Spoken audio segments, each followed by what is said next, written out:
Hola, interessats en les causes i els contextos de l'auge de la dreta i l'extrema dreta actual.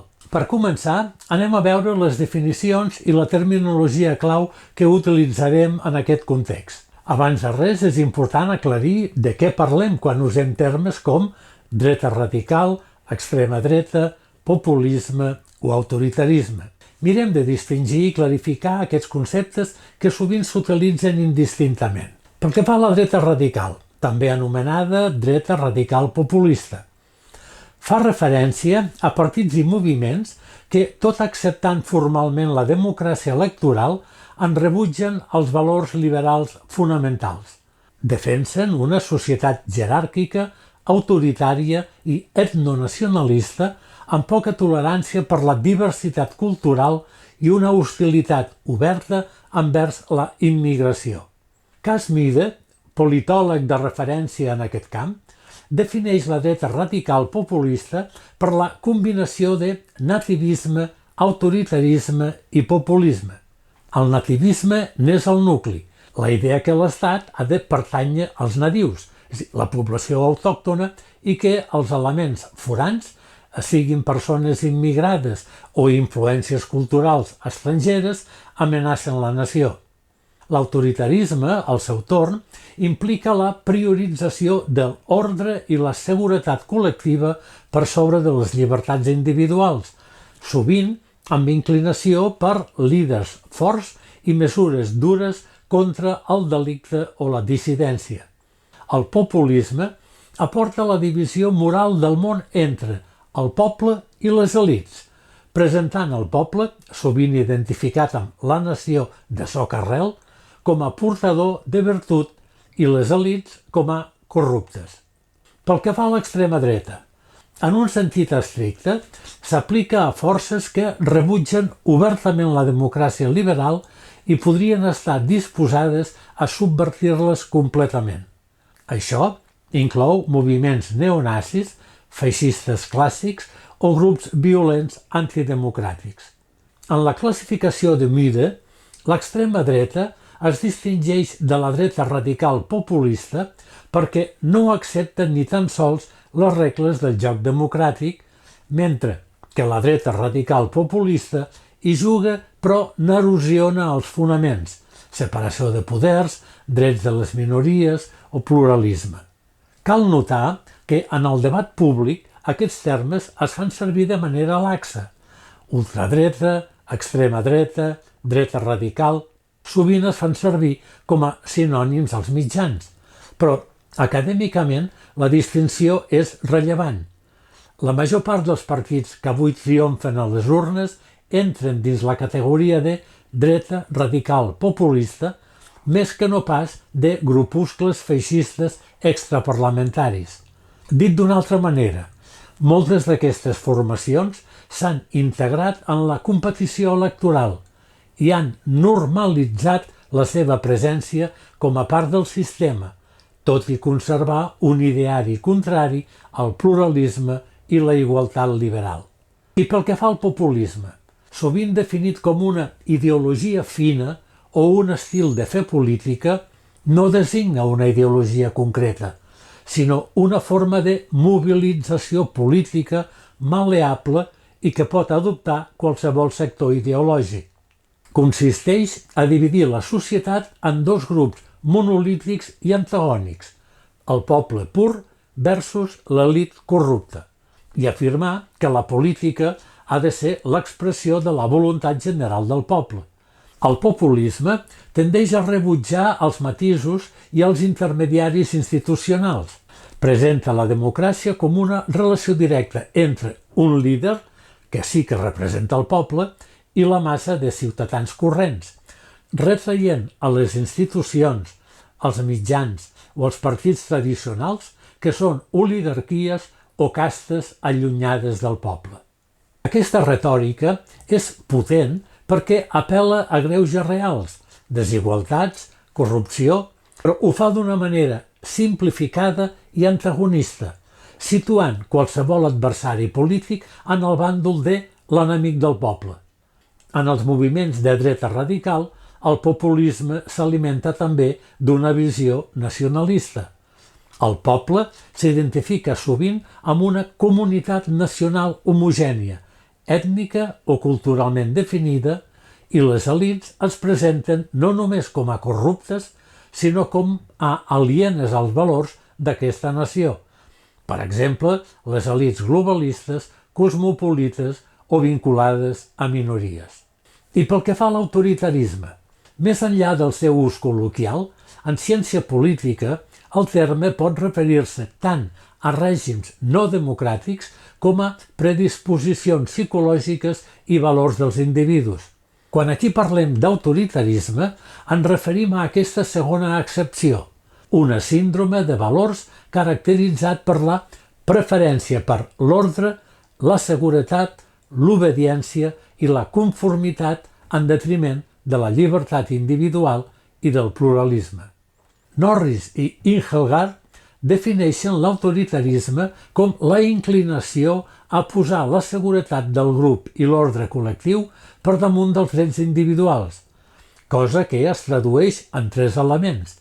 Primer, demanda de seguretat davant amenaces, siguin la delinqüència, el terrorisme o el caos social. Segon, preferència per la conformitat del grup i la defensa de les tradicions pròpies. I tercer, disposició a seguir líders forts que protegeixin la comunitat. Aquesta visió autoritària del món pot estar present en una part de l'electorat de societats democràtiques, i és precisament quan s'articula políticament, o per líders o per partits, que pot donar lloc al que Norris i Ingelhard anomenen populisme autoritari.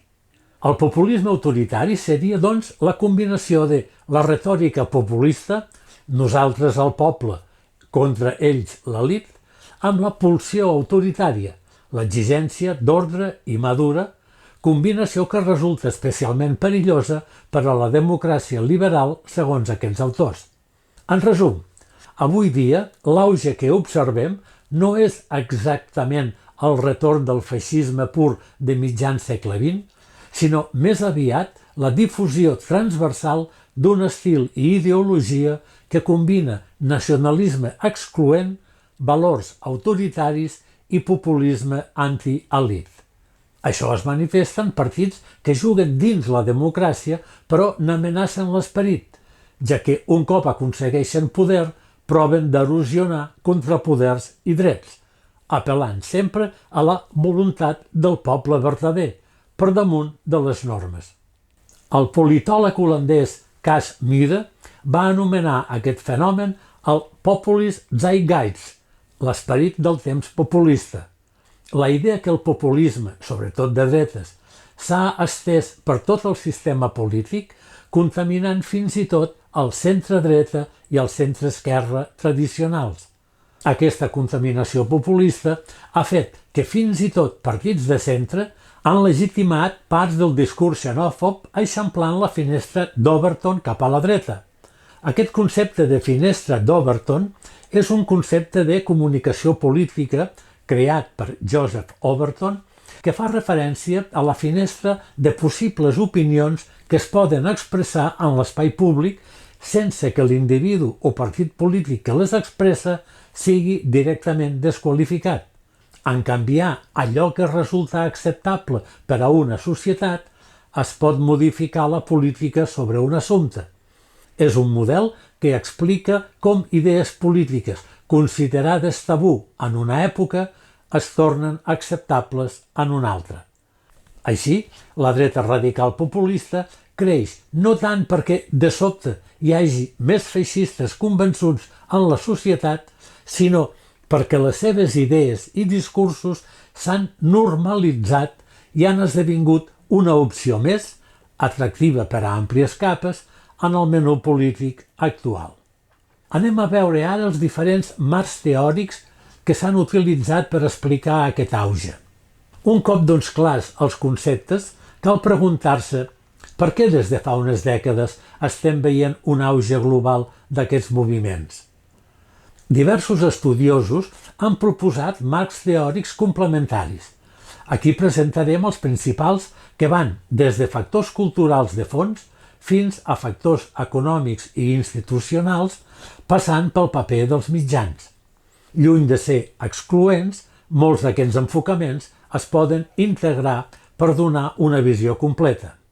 Anem a veure els més influents.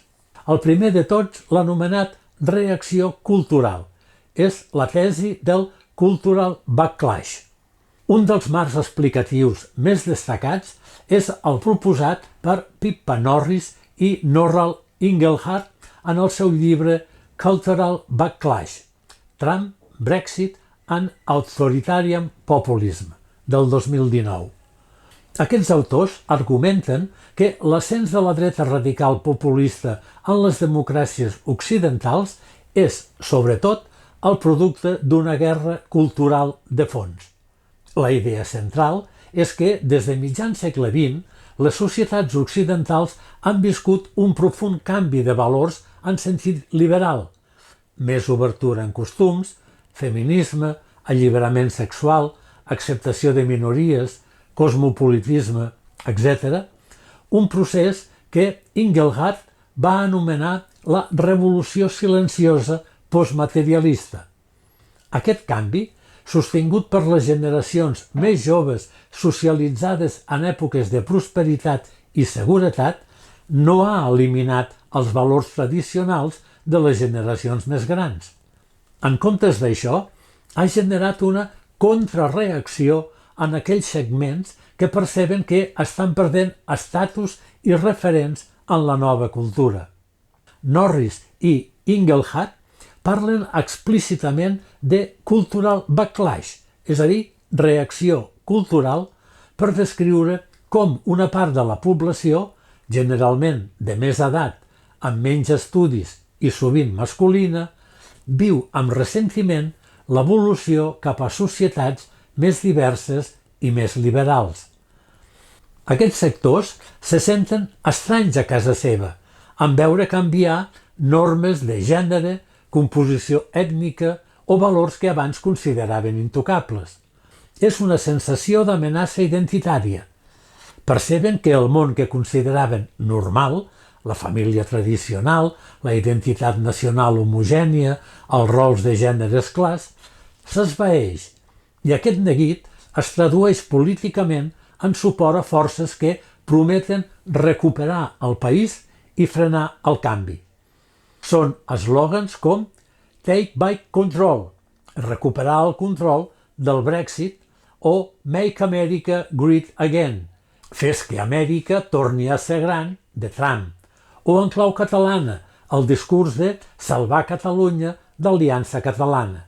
Tots ells apel·len a recuperar un ordre perdut. Segons aquesta tesi, el populisme autoritari triomfa perquè aconsegueix ajuntar dues peces. La pulsió autoritària, és a dir, el desig d'ordre i seguretat davant el desconcert del canvi social, i la retòrica populista, assenyalar culpables, les elits liberals, polítics corruptes, els estrangers. Aconsegueixen així mobilitzar gent que potser no és objectivament perdedora en termes materials, però que se sent culturalment amenaçada. Un exemple clar és el perfil típic de votant de Trump o de partit antiimmigració europeu. De mitjana més gran d'edat, sovint home, sense estudis superiors i nadiu de la majoria ètnica del país. Exactament que pot sentir que la hegemonia cultural li està girant l'esquena. Quan aquests votants escolten discursos que parlen de restaurar l'ordre o tornar el poder al poble de bé, hi connecten emocionalment perquè prometen retornar-los al protagonisme perdut. Norris i Engelhardt assenyalen que, històricament, és freqüent que la contrarreacció sigui més virulenta quan el canvi ja ha avançat força. És com una mena d'últim crit dels valors tradicionalistes quan noten que poden quedar relegats definitivament. Aquest va ser, segons ells, el cas del vot a Trump el 2016 o el Brexit, que marcarien un tipping point, un punt d'inflexió en aquesta guerra cultural de llarg recorregut.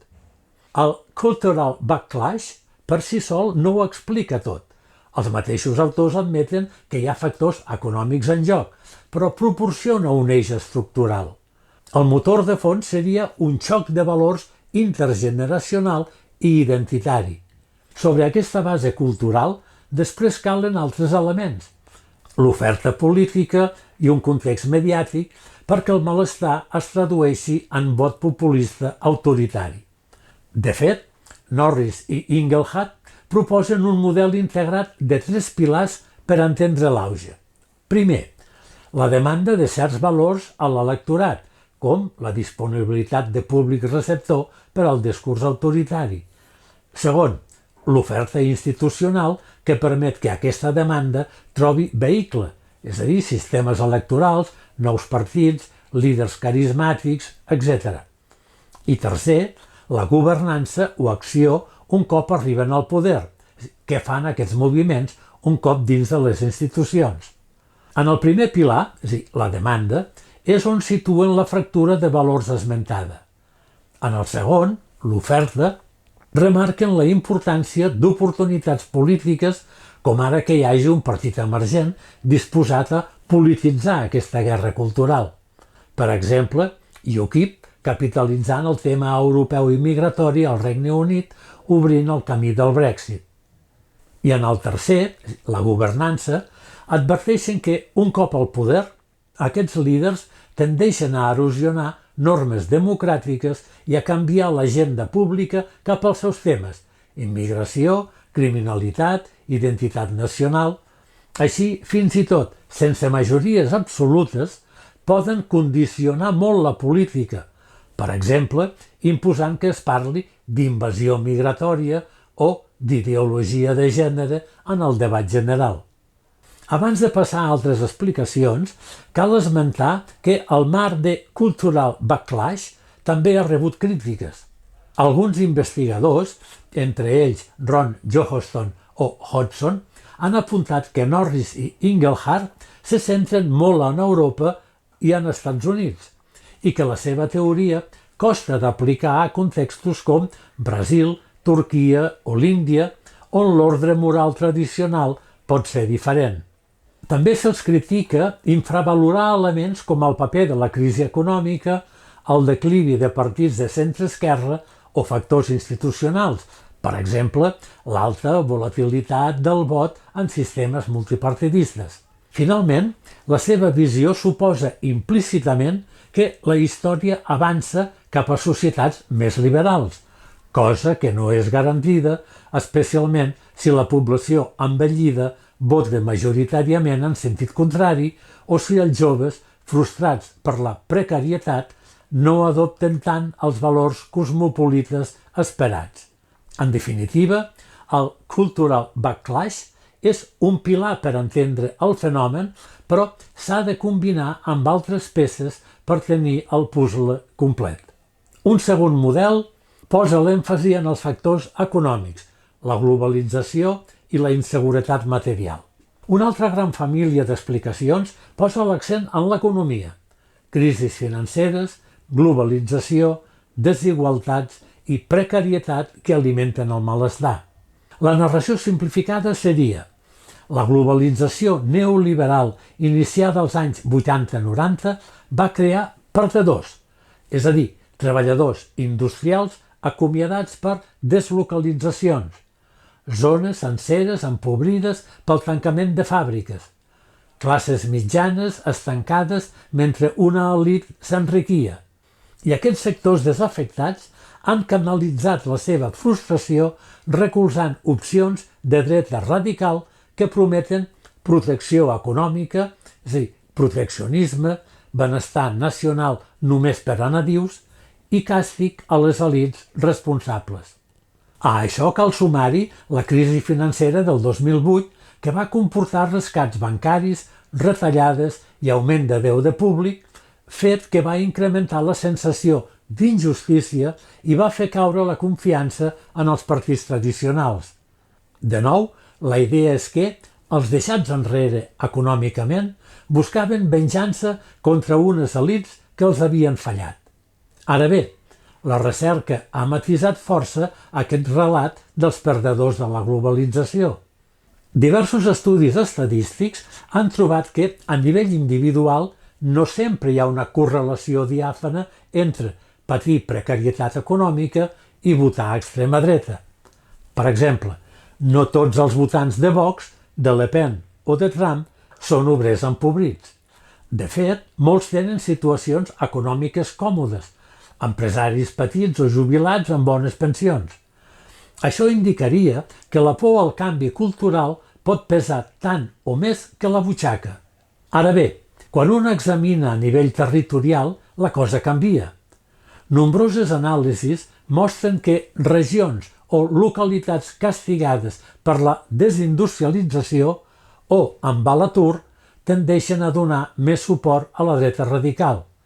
És a dir, potser no tots els individus en crisi voten a extrema dreta, però els llocs en crisi sí que generen condicions favorables per a aquest vot.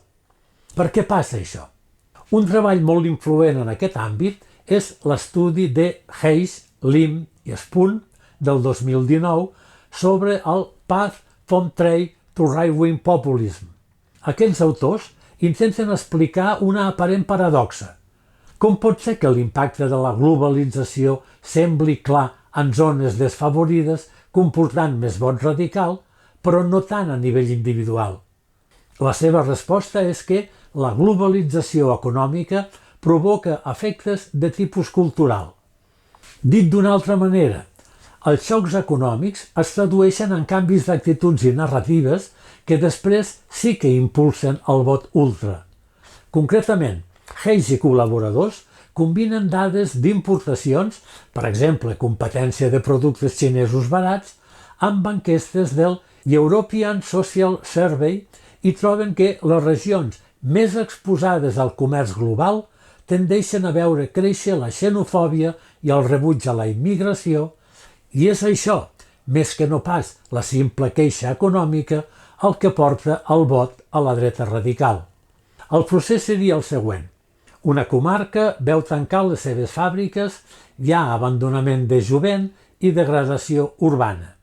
Aquest entorn de declivi enfada la gent, però com que sovint és difícil veure la causa real, les dinàmiques globals, es busca un boc expiatori visible. Es vincula la decadència local als immigrants o a suposats enemics externs com la Unió Europea. Així, Hayes ens diu que separar explicacions econòmiques i culturals pot ser un fals dilema. L'economia pot encendre la metxa, però la flama que crema és la cultural. Aquestes troballes han estat corroborades per altres estudis i ajuden a entendre, per exemple, per què zones industrials deprimides a França o Anglaterra voten a extrema dreta fins i tot quan molts veïns no han perdut la feina directament. És una percepció col·lectiva de declivi la que alimenta un vot de protesta anti-immigració i anti-globalització. En resum, els factors econòmics actuen sovint com a precursors que predisposen al malestar, però s'acaben traduint en mobilització política quan es combinen amb els factors culturals i discursius adequats. Per això, veiem que en molts països la dreta radical combina un discurs social, en contra de les elits econòmiques globals, defenses del benestar nacional per als de casa, amb un discurs identitari, contra immigrants que ens prenen la feina o les ajudes. L'economia encén la flama i la identitat li dona oxigen. Un altre model ens parla d'una era de múltiples crisis, oportunitat per als populismes. A l'explicació cultural i a la material cal afegir-hi una dimensió conjuntural. Els esdeveniments de crisi que sacsegen les societats en cadena des de començaments de segle. Manuela Caiani i Paolo Graziani, el 2019, van subratllar juntament això. L'auge populista s'entén millor com el producte d'una seqüència de crisis concatenades. Primer, la crisi econòmica del 2008-2012. Després, la crisi de l'euro a Europa. Més tard, la crisi migratòria del 2015-2016, la crisi de confiança en la Unió Europea, més tard, la pandèmia de Covid-19 i, entremig, crisis polítiques nacionals, la corrupció, la inestabilitat i la crisi climàtica en curs. Cadascuna d'elles ha anat desgastant la confiança en les autoritats i aportant combustible a relats de ruptura. Segons Caiani i Graziano, les crisis fan que molta gent senti que el sistema no funciona i això obre finestres d'oportunitat perquè els actors populistes, de dretes però també d'esquerres, proposin explicacions senzilles i atribuïbles a un culpable clar. Per exemple, després de la crisi financera va quallar el discurs que la casta política i els banquers han venut al poble. Després de la crisi de refugiats, el discurs que els governs febles ens han omplert de forans. I durant la pandèmia, teories conspiratives contra governs i científics van proliferar. Aquests discursos simplifiquen la complexitat d'una crisi acusant-ne un enemic únic, siguin les elits cosmopolites, siguin col·lectius externs com els refugiats. L'efecte polític concret d'una crisi, però, depèn de com es combinin els factors en cada lloc. Per exemple, a Grècia, la gran recessió es va combinar amb un descrèdit complet dels partits tradicionals i va obrir pas tant a Syriza, l'esquerra radical, com a Alba Daurada, l'extrema dreta. A Alemanya, la crisi de refugiats va ser clau per fer créixer Alternativa per Alemanya, on la crisi financera no havia tingut tant efecte. A Itàlia, tant la crisi econòmica com la migratòria es van retroalimentar per propulsar Salvini i també el moviment 5 estrelles. La idea és que no hi ha una única causa tancada, sinó un ecosistema de causes. És quan conflueixen una demanda social latent, cultural o econòmica, més una conjuntura de crisi que intensifica el malestar, més una oferta política capaç de capitalitzar-ho, que l'extrema dreta creix decididament. Aquesta interacció ja la veiem apuntada en la conclusió de Muís i Imesil del 2017. L'auge del populisme de dreta és un resultat multifactorial, una interacció entre demanda, oferta i context de crisi, més que no pas un reflex automàtic d'un sol indicador, ni només immigració, ni només atur. Un quart model ens parla de crisi de representació i contagi populista. Aquest model se centra en el sistema polític i la relació ciutadans-partits. Diversos autors han suggerit que el que vivim és també una crisi de representació. Molta gent ha perdut la confiança que els partits convencionals els representin. Això té a veure amb canvis dels propis partits tradicionals en l'era de la globalització. Durant els anys 90 i 2000, la majoria de partits socialdemòcrates i conservadors van convergir cap al centre, acceptant el lliure mercat, la integració europea, etc., formant una mena de consens tecnocràtic o fins i tot de gran coalició permanent. Dreta i esquerra gestionant plegats les mateixes polítiques. Això va deixar orfe un segment de votants, especialment de classe treballadora o amb estudis baixos, que percebien que cap gran partit no defensava realment els seus interessos ni en l'aspecte econòmic ni en el cultural nacional. D'aquí la famosa frase «no one represents us», ningú ens representa, que van clamar moviments com els indignats a Espanya o el votant antisistema a molts llocs. O bé l'altre de que tots els partits són iguals. Qui recull aquests orfes? Juntament els partits populistes. Cas Mida va analitzar en un article de 2014 titulat «Lluitar contra el sistema, dreta radical populista i canvi de sistema de partits», com la irrupció de la dreta radical ha actuat com un correctiu a sistemes de partits esclerotitzats. Molts cops aquests partits ultres no arriben a substituir els grans partits, però els forcen a moure's. Per exemple, a endurir posicions en temes d'immigració, identitat o ordre públic, o a adoptar estratègies comunicatives més polaritzades per competir amb l'atractiu simplista dels populistes. Així, encara que la dreta radical es presenti com a antisistema en el discurs, sovint acaba cooptada parcialment pel sistema, integrant governs de coalició amb la dreta tradicional, com ha passat a països nòrdics o a Itàlia recentment, o donant suport parlamentari a governs minoritaris. Aquest procés la normalitza encara més als ulls del públic. Relacionat amb això, hi ha la idea del contagi programàtic. Investigadors com Matthijs Rouden i col·legues, el 2014, parlen d'un zeitgeist populista on fins i tot partits mainstream adopten part del programa populista per evitar perdre vots. Per exemple, a França hem vist la dreta clàssica fer seu part del discurs antiimmigració de Le Pen.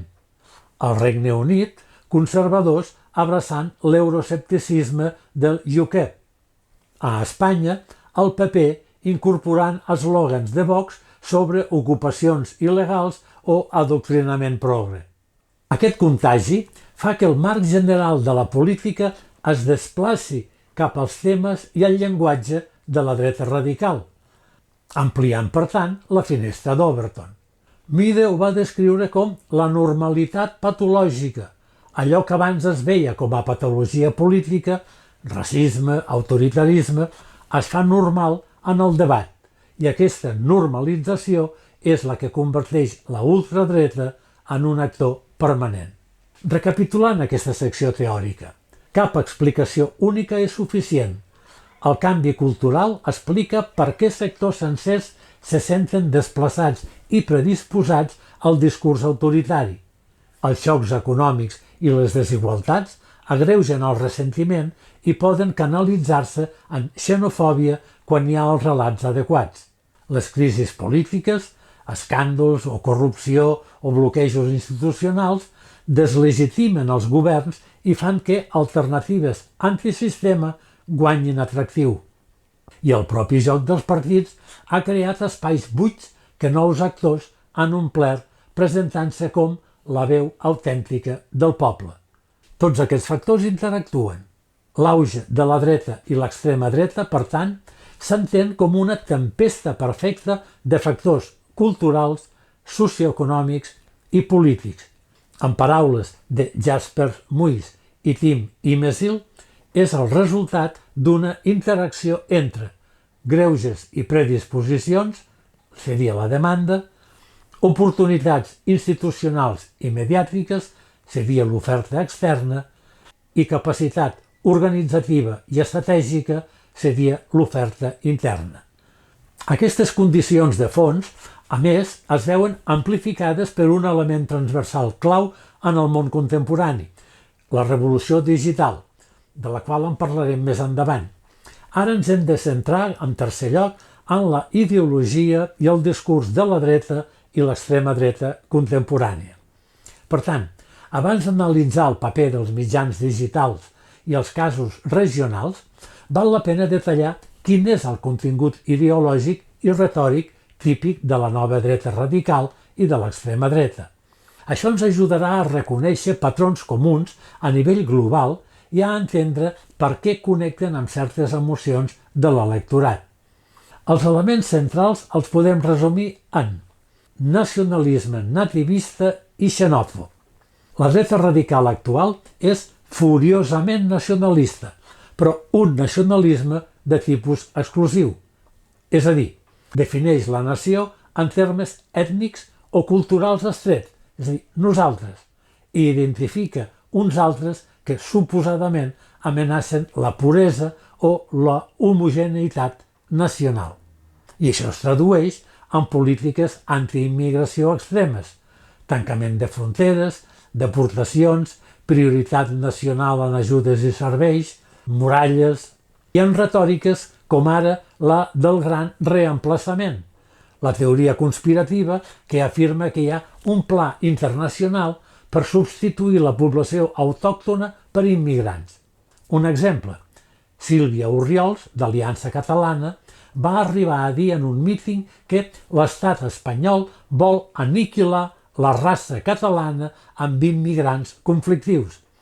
Una afirmació recollida a la premsa com a mostra del seu etnonacionalisme delirant. De manera anàloga, Vox a Espanya ha culpat sovint la immigració il·legal de la delinqüència i fins i tot de diluir la identitat espanyola. A França, Marine Le Pen parla de preferència nacional, els francesos primer, i qualifica la immigració massiva de tsunami o d'invasió. Aquell llenguatge bèl·lic i apocalíptic, invasió, aniquilació, etc., és recurrent i busca infondre por demogràfica, presentant els autòctons, sovint la majoria, com a víctimes potencials d'una suposada substitució per part d'una minoria. La islamofòbia n'és un subgènere important. La religió musulmana es dibuixa com a incompatible amb els valors locals i, per tant, cada mesquita, cada dona amb vel o cada refugiat sirià són presentats com a amenaces en potència. Orriols, per exemple, associa constantment immigració magrebina amb delinqüència i desestructuració de Catalunya, malgrat que les dades oficials desmenteixen que la delinqüència hagi augmentat a Ripoll per la població estrangera, on aquesta és només el 15% i majoritàriament integrada. A Hongria, Viktor Orbán justifica les seves polítiques antirefugiats dient que Hongria és per als hongaresos i que vol impedir la islamització del país. Tot plegat, un nacionalisme de trinxera que divideix entre ciutadans de primera i de segona i que connecta amb aquells que veuen l'estranger com a competidor per recursos i per identitat. Autoritarisme i llei i ordre. Un segon pilar d'aquesta ideologia és la demanda d'ordre, disciplina i càstig. Aquests moviments es presenten com els garants de la seguretat ciutadana, els únics disposats a posar mà dura contra el crim, el terrorisme o fins i tot contra la dissidència política que titllen de perillosa. És un discurs punitiu. Es reclama augmentar penes de presó, facilitar l'acció policial, restringir drets dels acusats, etc. Per exemple, Vox va fer bandera de reinstaurar la cadena perpètua i d'endurir la llei contra delinqüents estrangers. Aliança Catalana, en l'àmbit municipal, dramatitza fets incívics menors per justificar un nou reglament de civisme sever, com el que va aprovar a Ripoll, prohibint determinades vestimentes o reunions clarament orientat a incomodar la minoria musulmana. La clau d'aquesta retòrica és exagerar la sensació d'inseguretat fins i tot quan les dades objectives no ho justifiquen. A Ripoll mateix, les estadístiques mostren que és un municipi segur amb un índex delictiu per sota la mitjana. Però la percepció pot més que la realitat. Si es repeteix prou que hi ha delinqüència descontrolada, ocupes, bandes, narcopisos, encara que siguin fenòmens puntuals, una part del públic ho creurà i voldrà mà dura. A més, l'autoritarisme es manifesta en menyspreu per contrapesos institucionals, tribunals, organismes de drets humans, mitjans crítics. Tot això és vist com un obstacle burocràtic que cal neutralitzar per permetre que el govern retorni l'ordre sense traves. No és casualitat que allà on governen aquests líders populistes autoritaris sovint entren en conflicte amb el poder judicial independent o amb la premsa. Un exemple clar. Donald Trump qualificava qualsevol mitjà que el criticava de fake news i demanava empresonar periodistes. A Polònia, el govern de dreta radical ha purgat jutges i convertit la televisió pública en un òrgan de propaganda. Tot en nom del poble i de la seguretat, està clar. Populisme anti-elit i anti-establishment. Ja definit abans, però destacable com a tret retòric, aquests moviments sempre necessiten un enemic intern a qui culpar i contra el qual mobilitzar passions.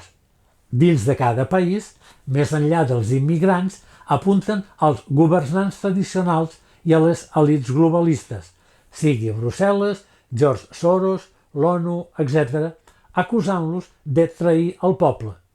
El discurs de casta corrupta va ser usat tant per l'extrema dreta com per alguns populismes d'esquerra, però en boca de la dreta radical pren una connotació particular. És no només que són corruptes o incompetents, sinó que suposadament conspiren contra la nació. Per exemple, a Catalunya, Ignacio Garriga, líder de Vox, va arribar a afirmar que el govern català fomentava la immigració il·legal per inflar el cens independentista. Una teoria sense cap base. La Generalitat no controla fronteres i els immigrants sense nacionalitat no voten. Però que vincula les elits secessionistes amb un suposat pla d'enginyeria demogràfica. És una retòrica calculada. Barreja por a l'immigrant amb odi a l'elit política, tot en una sola frase conspirativa. En general, el populisme ultradretà pinta un panorama on el poble està doblement amenaçat. Des de dalt, per líders venuts, buròcrates, partits progres, i des de baix, per estrangers i minories delinqüents. Aquesta doble por és un potent motor de mobilització. I cal insistir, es tracta d'una visió moral de la política, on ells es presenten com els únics purs i patriotes, i tot rival polític és immediatament titllat de traïdor o d'enemic. I això erosiona greument la convivència democràtica perquè converteix l'adversari en enemic existencial. Antiliberalisme amb valors i tradicions. Un altre aspecte ideològic és el rebuig als nous valors liberals i progressistes en matèria de drets civils, de gènere i de sexualitat. L'extrema dreta actual és en general antifeminista i contrària als avenços LGTBI, tot i que alguns líders modulen el discurs segons el context. Per exemple, a Europa de vegades diuen defensar els drets de les dones, però només per atacar l'islam, com feia Marine Le Pen, acusant els musulmans de masclistes mentre s'oposava al moviment feminista local. Vox ha estat capdavanter en denunciar la ideologia de gènere i en voler derogar lleis de violència masclista, argumentant que discriminen els homes. Aliança Catalana, en un entorn local, no ha fet tant èmfasi en això, però sí comparteix la idea que l'adoctrinament progre, ja sigui en matèria de memòria històrica, feminisme o LGTBI, és part del complot de l'Estat i els globalistes contra la puresa catalana. En general, hi ha una exaltació de la família tradicional, de la religió majoritària, sovint catòlica o evangèlica, segons el país, i dels valors de tota la vida. Per això veiem en aquests moviments coalicions curioses. A l'Amèrica Llatina, per exemple, l'ultradreta s'ha aliat amb sectors evangelistes en croada contra el matrimoni homosexual o l'avortament. A l'Europa de l'Est, governants com Orbán fan campanyes homòfobes i pronatalistes per defensar la família hongaresa. Tot això connecta amb segments de població conservadora que se senten incomodats o saturats pels canvis culturals recents en matèria de gènere i de diversitat. L'argument és: ens estan imposant ideologies perverses, de gènere, de multiculturalitat, etc. Hem de tornar al seny tradicional. És, de nou, part del backlash cultural esmentat. Conspiracionisme i antiintel·lectualisme. Un tret final a destacar és la tendència a abraçar teories de la conspiració i a desacreditar experts, acadèmics o dades objectives. És un moviment profundament antiintel·lectual en el sentit que posa les creences i les emocions per damunt de l'evidència. Això s'ha vist clarament durant la pandèmia del Covid, on sectors d'extrema dreta van difondre massivament falsedats antivacunes. Van dir que la pandèmia era un pla de Bill Gates, etc. Però molt abans ja passava. Negacionisme del canvi climàtic, afirmant que és un invent per limitar la sobirania nacional, tal com feia Bolsonaro al Brasil, acusant les ONGs ambientals d'atacar Brasil amb mentides, o negacionisme de crims dictatorials, com Vox minimitzant el franquisme, o teories com la de l'elit globalista, personificada en figures com George Soros, que mou els fils per destruir les nacions. Aquest conspiracionisme nodreix la visió del món maniquea. Tot està orquestrat, res no és innocent. Si hi ha immigració, no és per guerres o pobresa, és perquè ho han planejat. Si hi ha protestes contra el racisme, no és un moviment legítim, és Soros movent negres per desestabilitzar-nos. I qualsevol dada o estudi que contradigui el seu discurs és titllat de fals o manipulat per part de l'establishment. D'aquí ve la constant apel·lació a fake news i la creació dels seus propis altres fets. Recordem l'assessora de Trump parlant d'alternative facts. En definitiva, la ideologia de la dreta radical actual és una mescla de nostàlgia, d'un passat idealitzat on tot estava en ordre, por a enemics interns i externs que soscaven la nació i ira contra unes elits i uns col·lectius culpats de tots els mals. Aquest còctel emocional li dona molta força mobilitzadora. Mou a votar gent que se sent atacada o indignada més que no pas gent esperançada. La política com a guerra cultural defineix bastant bé el seu enfocament. I com tota guerra es lliuren diversos fronts, als parlaments, als carrers i, com veurem tot seguit, a les xarxes socials i l'espai digital que han esdevingut camps de batalla central per a la difusió d'aquestes idees. Pel que fa a les causes globals de l'auge, abans d'entrar en casos concrets per regions, fem un compendi de factors globals clau que expliquen el creixement de la dreta i l'extrema dreta arreu del món. Molts ja han estat esmentats, però val la pena enumerar-los clarament per tenir el panorama complet. Backlash cultural i canvi de valors. Hi ha una part de la societat que percep que està perdent el seu món.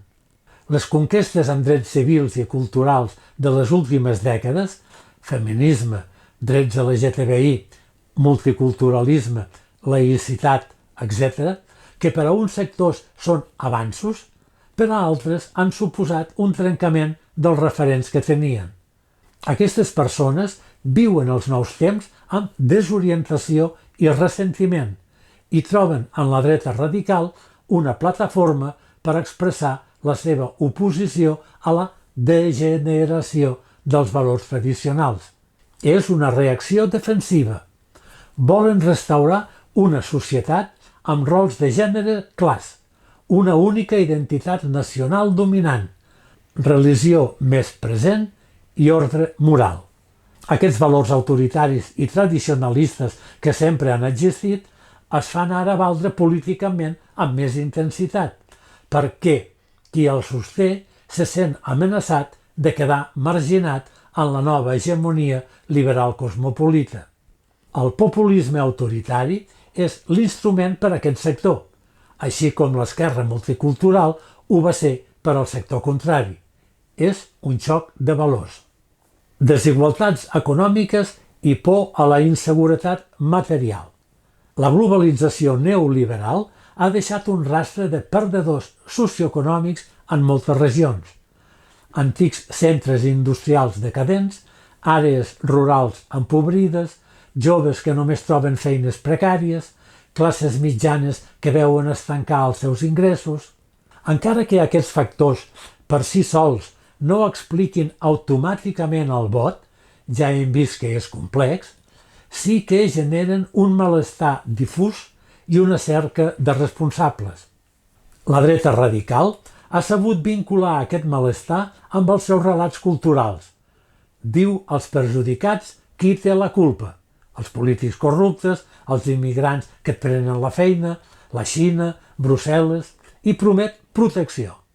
En molts llocs, les zones de més atur o de pitjors serveis públics han esdevingut vivers del vot ultradretà.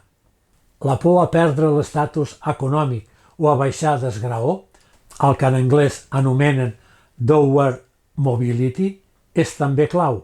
Fins i tot gent que no està arruïnada pot donar suport a aquestes opcions si tem que la prosperitat dels seus fills es veurà compromesa. Quan la dreta radical parla de recuperar el control, no es refereix només a la sobirania nacional, sinó també a recuperar control sobre l'economia en benefici dels nacionals, aturant els canvis que els empobreixen. Desigualtats territorials i ressentiment perifèric. Un factor específic dins l'econòmic és la bretxa territorial. La geografia de l'auge ultra mostra sovint un patró centre-perifèria. Àrees rurals o ciutats mitjanes en declivi se senten abandonades per les elits urbanes globals. Això s'ha vist al vot de Trump, gran suport a l'Amèrica profunda rural.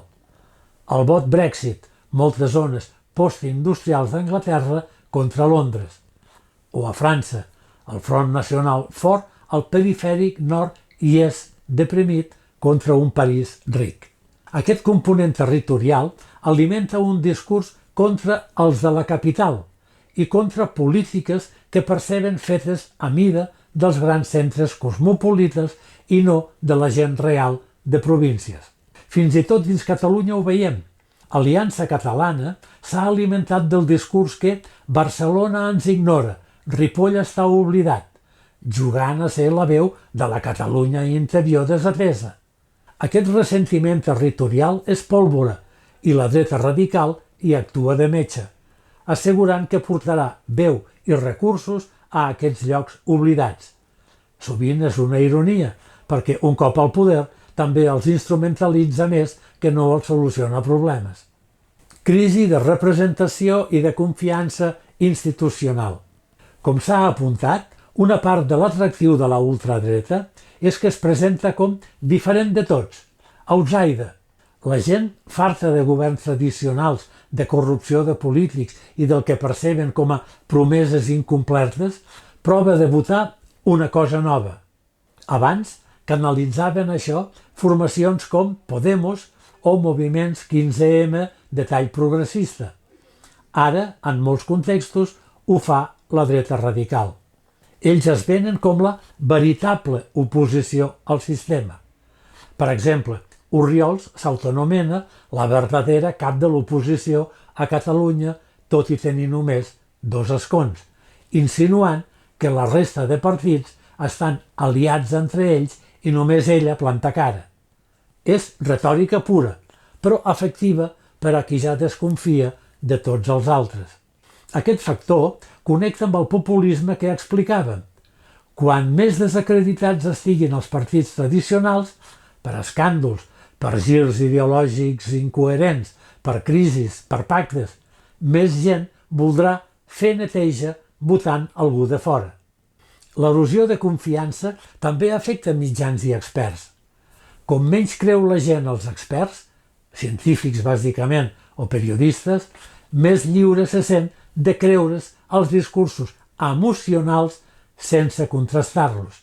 En països on hi ha hagut casos de corrupció sonats o una austeritat molt dura aplicada pels partits convencionals, la ultradreta ho té més fàcil per dir tots són iguals, menys nosaltres. Espanya és un cas curiós.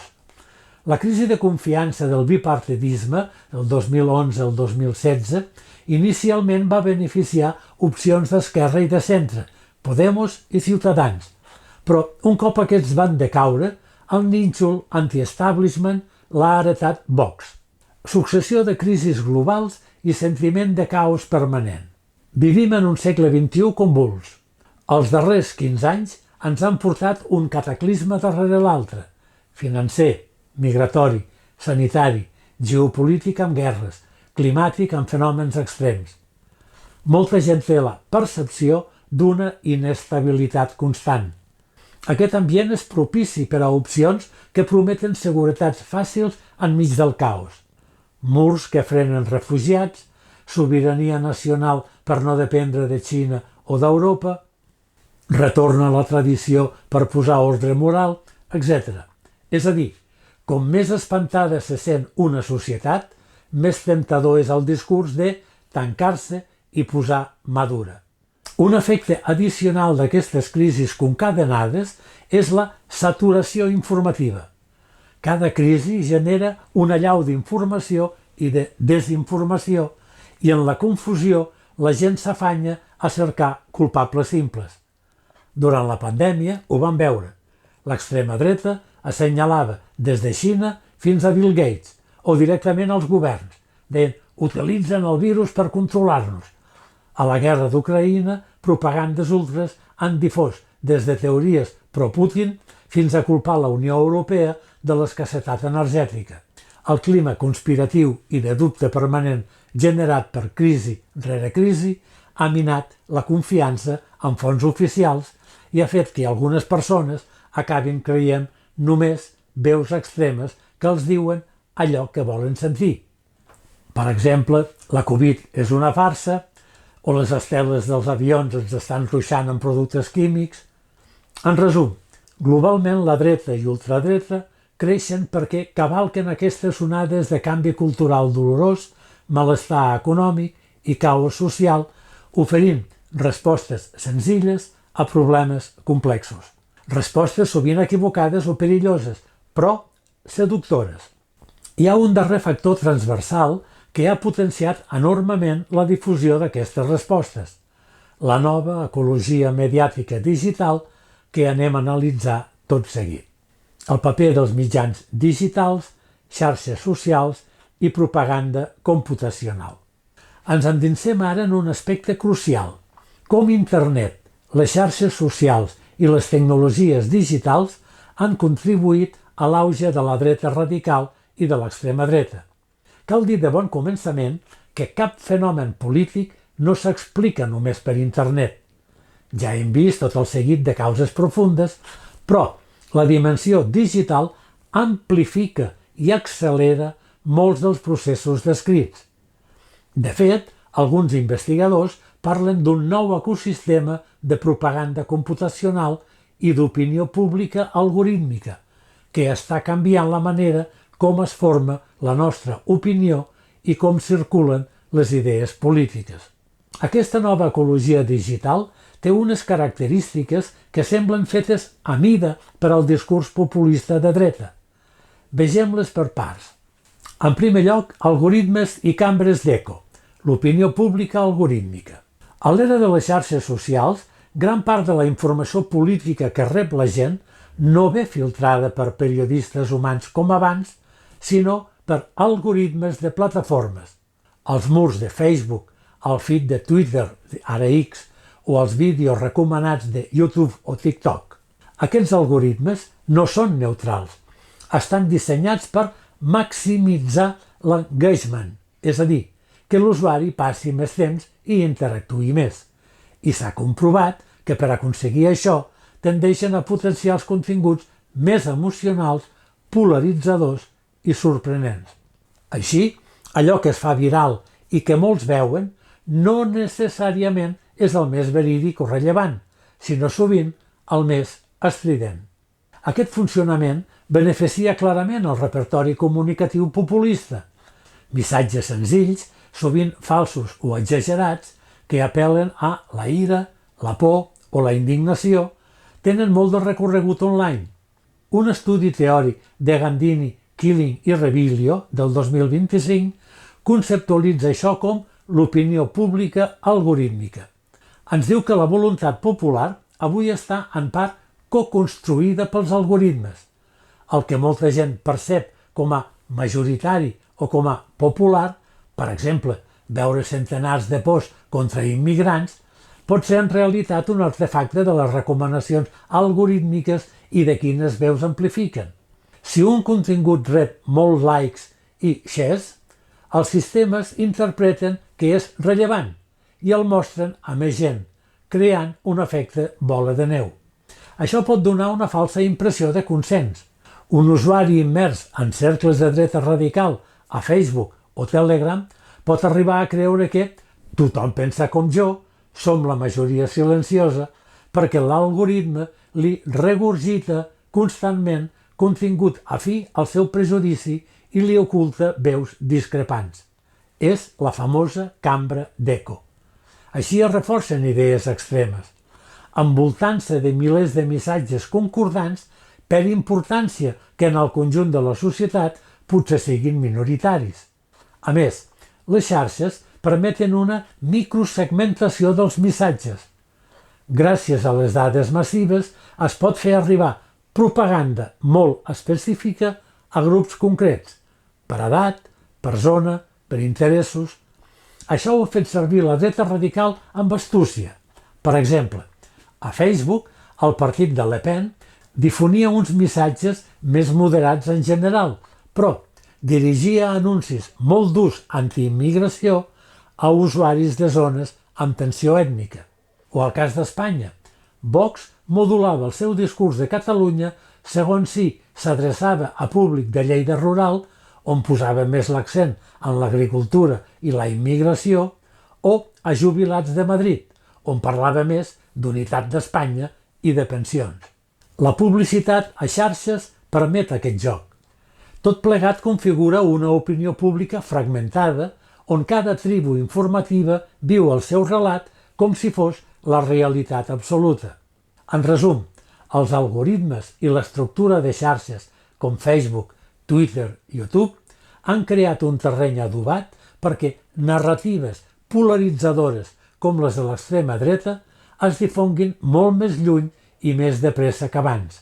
Els memes simples, els eslògans de 2 o 3 paraules, American First, Fuck ISIS, Salvem Catalunya, o les imatges impactants, sovint manipulades, i les consignes de nosaltres versus ells són contingut viral perfecte. I aquesta viralitat no és un accident. És el resultat d'uns models de negoci, d'empreses com Meta, Twitter, Google, que prioritzen l'atenció i la permanència de l'usuari connectat. L'algoritme no té ideologia, però premia estructuralment allò que la retòrica ultradretana sap produir en abundància, missatges incendiaris. En segon lloc, la desinformació organitzada i la propaganda computacional. Un altre element de l'entorn digital és que no tot el que veiem és espontani. Hi ha campanyes organitzades de desinformació impulsades per diversos actors, governs estrangers, grups d'extrema dreta, trolls professionals, que busquen manipular l'opinió pública. El terme propaganda computacional s'usa per descriure l'ús combinat de bots, de comptes falsos, xarxes coordinades i microtargeting per difondre propaganda de manera massiva i sovint encoberta. Des del 2016, any de l'elecció de Trump i del referèndum del Brexit, aquest fenomen s'ha estudiat intensament. Investigadors com Hassan Mustafa, el 2025, han fet revisions sistemàtiques de com ha evolucionat aquesta propaganda automatitzada. El panorama és preocupant. Avui és habitual que darrere de grans campanyes a xarxes hi hagi exèrcits de comptes falsos amplificant missatges de forma artificial. Per exemple, durant les eleccions americanes del 2016 es calcula que centenars de milers de bots van difondre notícies falses pro-Trump i anti-Clinton, creant la il·lusió d'un suport més gran del real. També s'han detectat operacions estatals. Rússia s'ha fet famosa pel seu suport a forces ultranacionalistes europees a través de desinformació en línia. Un informe de Yoste detalla com actors estatals o paraestatals utilitzen intel·ligència artificial i xarxes de bots per distorsionar l'esfera pública, promovent narratives prorusses, antieuropees i antiimmigració a diversos països. Un cas documentat. Abans de les eleccions alemanyes del 2021, un think tank va descobrir una campanya de webs falses i comptes socials llançada per la maquinària pro-Kremlin per afavorir Alternativa per Alemanya i fer mal als partits de centre. Aquests esforços externs encaixen com anell al dit amb els objectius de l'extrema dreta local, que sovint és euroescèptica i prorussa, compartint l'enemic comú, la Unió Europea i el liberalisme cosmopolita. També hi ha desinformació autòctona, agitadors mediàtics i grups ultra que deliberadament creen fake news per alimentar la seva causa. A Espanya, per exemple, s'ha vist com influencers d'extrema dreta com Alvise Pérez o certs canals de Telegram diformen bulos i falsetats en moments claus. Quan va haver-hi una gran apagada elèctrica, un blackout temporal al 2021, immediatament comptes ultres van escampar la teoria que era un assaig de la Unió Europea per tenir-nos controlats, o culpa del govern socialista, etc., tot evidentment sense cap prova, però calant en milers de persones via xarxes i WhatsApp. En situacions de por col·lectiva, els agitadors digitals treuen rèdit sembrant dubtes i rancúnia. La propaganda computacional, doncs, lubrica el creixement ultra de dues maneres. Primera, ampliant l'abast. Els seus missatges arriben molt més lluny i a públics que potser no els hauria conegut pels mitjans tradicionals. I segona, creant aparença de consens. A cop de bots i comptes fake s'infla el suport aparent. Per exemple, trending topics de Twitter dominats per lemes ultres generen sensació de majoria. Això últim és clau. Si veus que un hashtag xenòfob és tendència i té milers de tuits, pots pensar, mira quanta gent ho diu, potser tenen raó. Les granges de clics i altres formes d'engagement fals entren aquí. Un apunt. A Espanya, un estudi del 2023 de Suau i Puertas va trobar que narratives de desinformació sobre temes com Covid, immigració o energia van arribar a més del 50% dels enquestats i majoritàriament via xarxes socials. Això indica que la meitat de la població rep missatges potencialment enganyosos promoguts online. I entre aquests missatges, molts coincideixen amb marcs de la dreta radical, antivacunes, o sigui, desconfiança científica, anti-Unió Europea, és a dir, sobirania nacional, antiimmigració, és a dir, por a l'altre, etc. És a dir, la desinformació crea un clima propici perquè després el discurs ultra sembli més plausible. Si molta gent ha vist falsetats sobre migrants cobrant ajudes milionàries, quan veu un partit i promet tallar aquestes ajudes, no ho veuran tan disparatat. I tornem a la finestra d'Overton. Ara bé, malgrat tot el que hem dit, la recerca també adverteix de no sobredimensionar el poder de la desinformació en línia. Un article a Nature de Budak, Nayan i altres, del 2024, assenyala 3 idees simplistes que cal matisar. Primera, no tothom està exposat massivament a fake news. De fet, l'exposició intensa es concentra en una minoria molt activa. Segona, els algoritmes no són l'única causa. Hi ha també demanda per part d'usuaris predisposats i un paper important de líders polítics i mitjans partisans que escampen aquestes narratives. I tercera, correlació no implica causalitat forta. S'observa que qui consumeix molt contingut radical ja sol estar radicalitzat prèviament i els experiments troben efectes modestos de la desinformació en canviar opinions. En la mateixa línia, un estudi a Science, de Guest del 2023, va mostrar que els rushers fan córrer molt les notícies polítiques, però no van detectar un impacte clar en canvis d'opinió a curt termini. La conclusió d'aquests estudis no és que no passa res, sinó que hem de focalitzar la preocupació en el lloc precís. La major part de la població no viu immersa 24 hores, 7 dies a la setmana amb bombolles de fake news, però sí que hi ha una minoria molt activa i mobilitzada que consumeix i difon massivament desinformació i odi.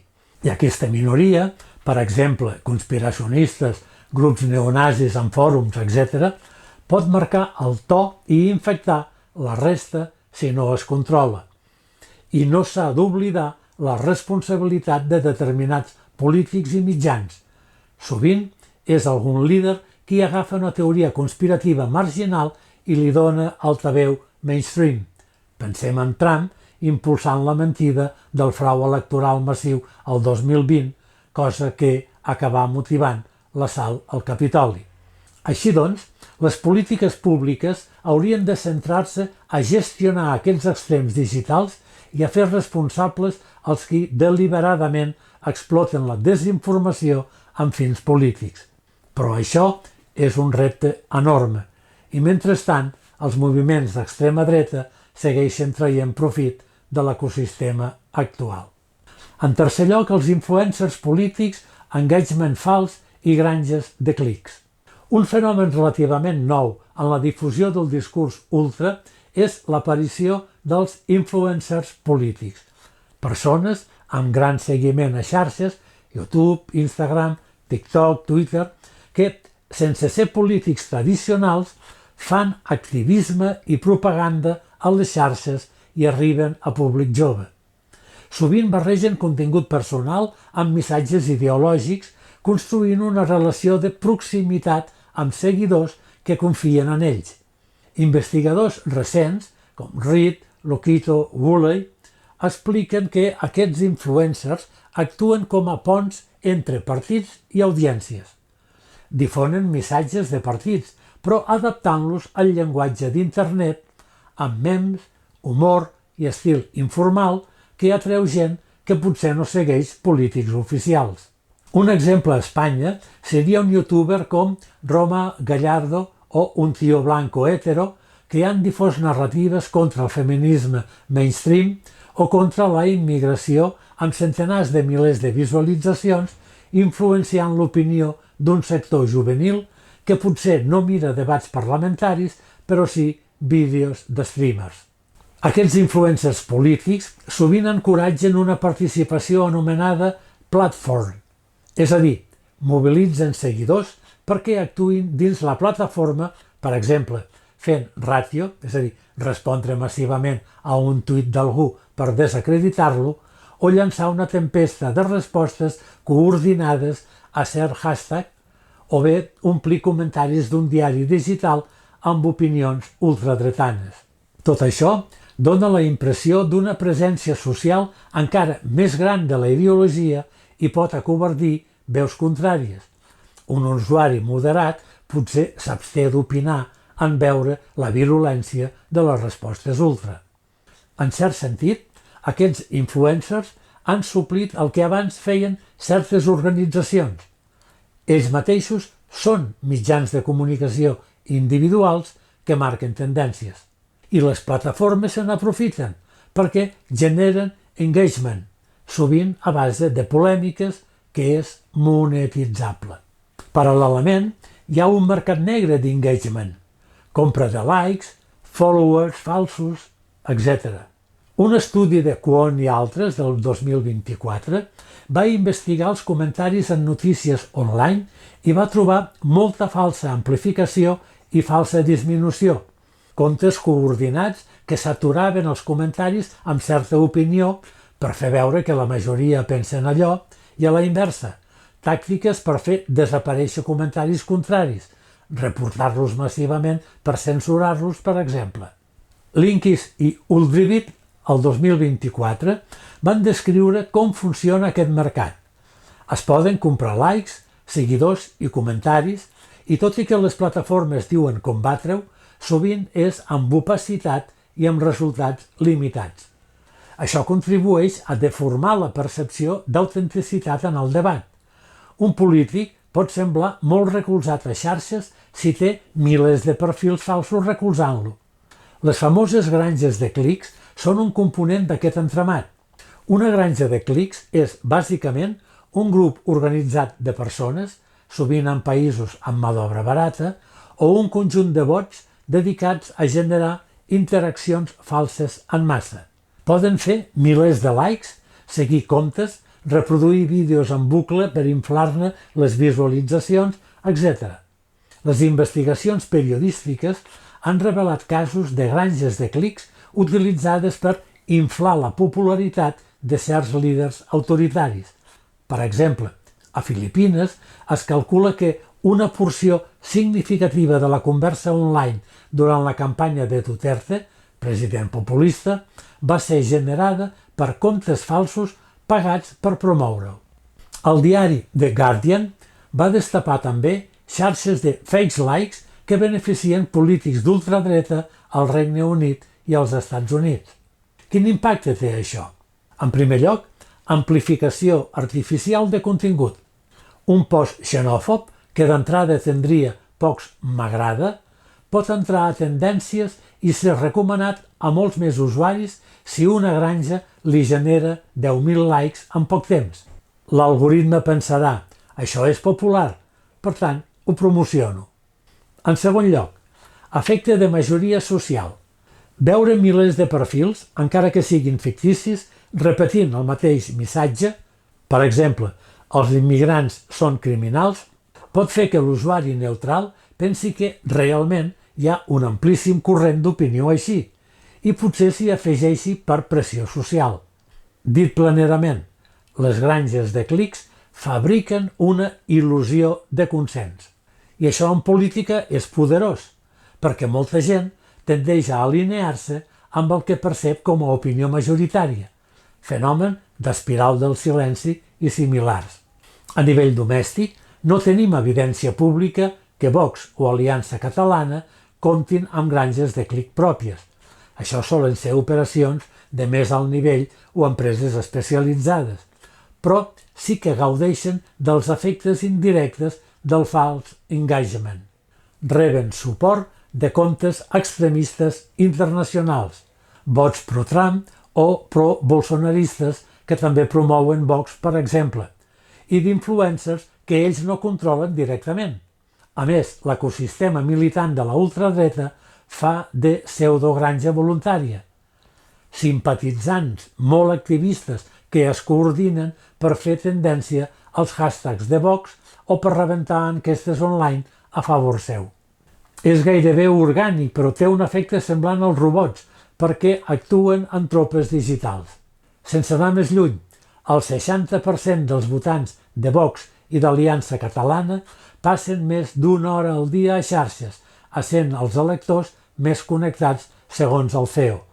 I gairebé cap dels seus simpatitzants no es declara absent de xarxes, només un 5-6% no en tenen, la proporció més baixa de tots els partits. Això vol dir que la seva militància digital és altíssima, amplificant missatges a temps complet. En contrast, votants de partits com el PSC o el PP, més grans d'edat, estan menys presents en el combat online, cosa que deixa via lliure perquè la dreta radical sembli omnipresent a internet. En conclusió, l'entorn digital actual serveix de cambra de ressonància gegant per a la dreta i l'extrema dreta. Algoritmes que afavoreixen la polarització, campanyes coordinades, algunes estrangeres, algunes casolanes, que viralitzen propaganda, influencers que porten el missatge a nous públics i trampes d'engagement que n'exageren l'impacte. Tot això configura el que els investigadors Livingston i Miller, el 2025, anomenen la col·lecció entre Connective Action i ascens de la ultradreta, una acció política connectada digitalment que està en crisi per a la democràcia, ja que les mateixes eines que connecten persones, xarxes socials, s'estan fent servir per erosionar la confiança en la informació i radicalitzar sectors. Com a síntesi final ens preguntem, per què creix la dreta i l'extrema dreta? Arribats al final d'aquesta anàlisi, podem respondre a la pregunta central de forma sintètica. La dreta radical i l'extrema dreta creixen arreu del món perquè reuneixen i canalitzen múltiples malestars del nostre temps, oferint respostes simples i, sobretot, emotives a problemes complexos en un context de gran canvi i d'incertesa.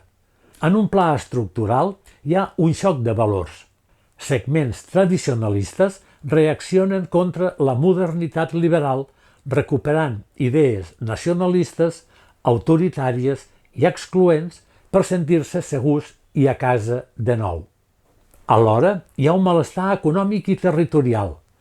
La globalització i les crisis han deixat molta gent enrere o en por de caure, i la ultradreta els assenyala bocs expiatoris, immigrants i elits llunyanes per explicar el seu patiment. Suma-hi la crisi de confiança en les institucions democràtiques, corrupció, burocràcia i pactes percebuts com a espuris han generat cinisme, i els populistes ultres s'aprofiten d'això presentant-se com l'alternativa pura al reset al sistema. A més, encadenem crisis globals, la sanitària, les guerres, climàtica, que mantenen les societats en tensió i ansietat constant. L'extrema dreta utilitza aquestes crisis per intensificar la por i la recerca de seguretats fàcils, sovint culpant enemics imaginaris i fomentant teories conspiratives. Tot aquest còctel seria potent per si sol, però avui actua en un ecosistema comunicatiu que el propulsa encara més. Les xarxes socials i la propaganda digital han permès difondre missatges radicalitzats a gran escala, saltant-se filtres i creant realitats paral·leles on les mentides esdevenen veritats per a molts. La ultradreta, hàbil en la comunicació simple i emocional, s'hi ha adaptat millor que ningú. L'exemple paradigmàtic és la conspiració del frau electoral massiu als Estats Units. Sense xarxes, potser hauria estat inofensiva. Amb xarxes, un 75% de votants republicans la van creure real. I arreu veiem situacions semblants. Minories molt actives intoxiquen l'esfera pública i arrosseguen part de la majoria al seu relat extrem.